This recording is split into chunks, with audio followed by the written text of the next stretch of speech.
নমস্কাৰ, নতুন এটা ৰেচিপি আপোনালোকৰ মাজলৈ লৈ আহিছোঁ। আহকচোন ৰেচিপিটো আৰম্ভ কৰোঁ। আজিৰ ৰেচিপিটো হৈছে ৰৌ মাছ আৰু পটলৰ আঞ্জা। অলপমান মছলা ৰেডি কৰি ল'ব। মছলাৰ বাবে সৰিয়হ, কেঁচা জলকীয়া আৰু নহৰু লৈ ল'ব।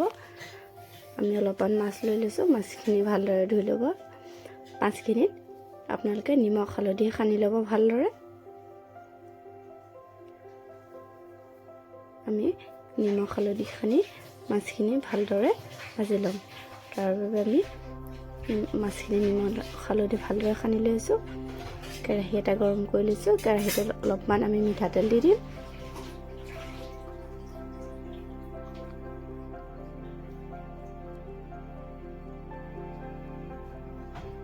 মিঠাতেলখিনি গৰম হোৱাৰ পাছত আমি হালধি সনা মাছখিনি লাহে লাহেকৈ এটা এটাকৈ দি দিম।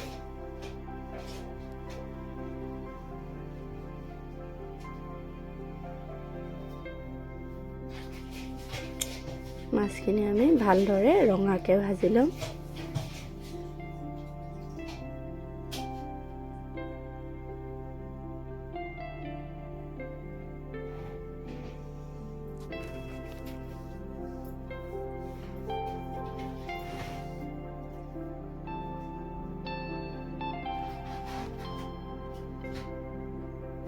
আমি মাছকেইটা ভালদৰে ওলটাই দিছোঁ যাতে তলত লাগি নধৰে আৰু মাছকেইটাও পুৰি নাযায়। যিহেতু মাছকেইটা ৰঙা হৈ গৈছে, এতিয়া আমি মাছকেইটা আঁজৰাই ল'ম। এতিয়া আমি পটল ভালদৰে গুচাই ধুই পেলাই দুফাল কৰি লৈছোঁ। তাতে নিমখ আৰু হালধি গুড়ি দি পেলাই ভালদৰে সানি ল'ম। এতিয়া আমি যিটো কেৰাহীত মাছ ভাজিছিলোঁ সেইটো কেৰাহীতে পটলবিলাক ভাজি ল'ম।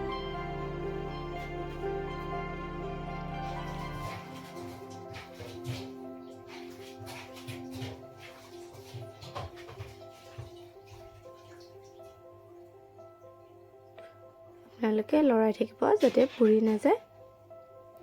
গেছটো অলপমান চিমত দি ল'ব।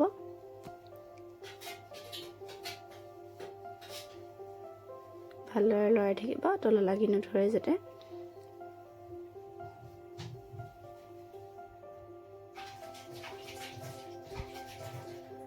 দেখিছেনে ভাজোতে পটলবিলাক আধা সিজিয়ে গ'ল।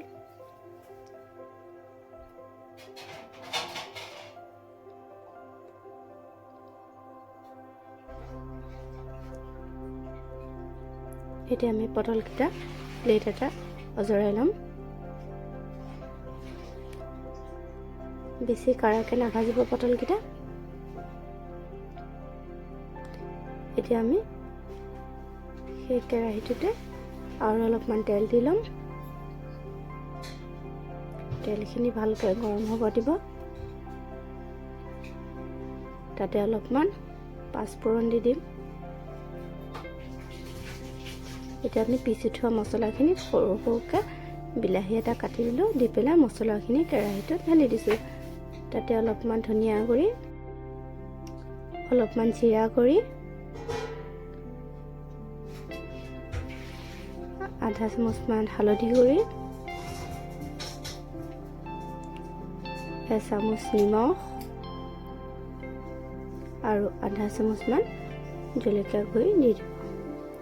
দি পেলাই মছলাখিনি ভালদৰে ভুনি ল'ব যাতে মছলাখিনিৰ পৰা কেঁচা গোন্ধটো গুচি যায়। আমি জুইটো অলপমান কমাই দি ভালদৰে মছলাখিনি লৰাই দিম। মছলাখিনি ভালদৰে ভুনি আছোঁ আমি।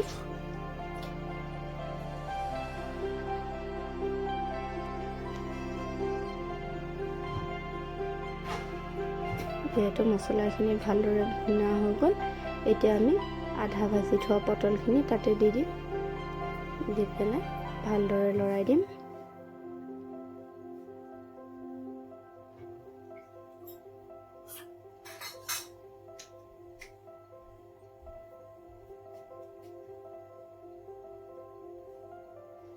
আপোনালোকে অলপ পাছে পাছে লৰাই থাকিব। জুইটো চিমত দি দিব। দি পেলাই অলপ পাছে পাছে লৰাই থাকিব যাতে লাগি নধৰে। এতিয়া আমি তাতে আধা মগমান পানী দি দিম। দি পেলাই ভালদৰে উতলাই ল'ম। আপোনালোকে ঢাকি দিব। দি পেলাই 15 মিনিটমান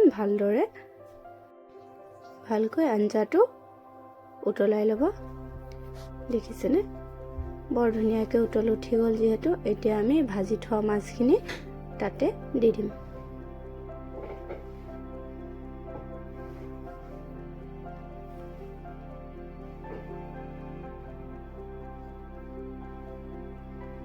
দি পেলাই অলপমান ভালকৈ লাহেকৈ লৰাই দিছোঁ। দি পেলাই আকৌ 10 মিনিটমানৰ কাৰণে ঢাকি দিম। দি পেলাই জুই দি দিম। দেখিছে মাছৰ আঞ্জাটো ৰেডি। যিহেতু তাতে আমি 2-3টামান কেঁচা জলকীয়া দি দিম।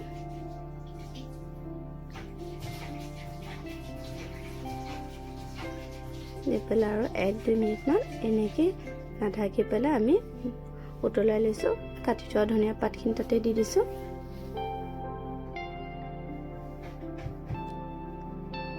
যিহেতু চাব পাৰে আঞ্জাটো ৰেডি হৈ গ'ল। এতিয়া আপোনালোকেতো ভাতৰ লগতো খাব পাৰে। আঞ্জাটো দেখিবলৈ বৰে ধুনীয়া হৈছে, খাবলৈ বৰে সোৱাদ হয়। আপোনালোকে এবাৰ ঘৰত ট্ৰাই কৰি চাব পাৰে। সহজ পদ্ধতিৰে বনোৱা হৈছে যিহেতু খুবেই সোৱাদ লগা এটা আঞ্জা। আপোনালোকে ঘৰত এবাৰ ট্ৰাই কৰি চাবচোন।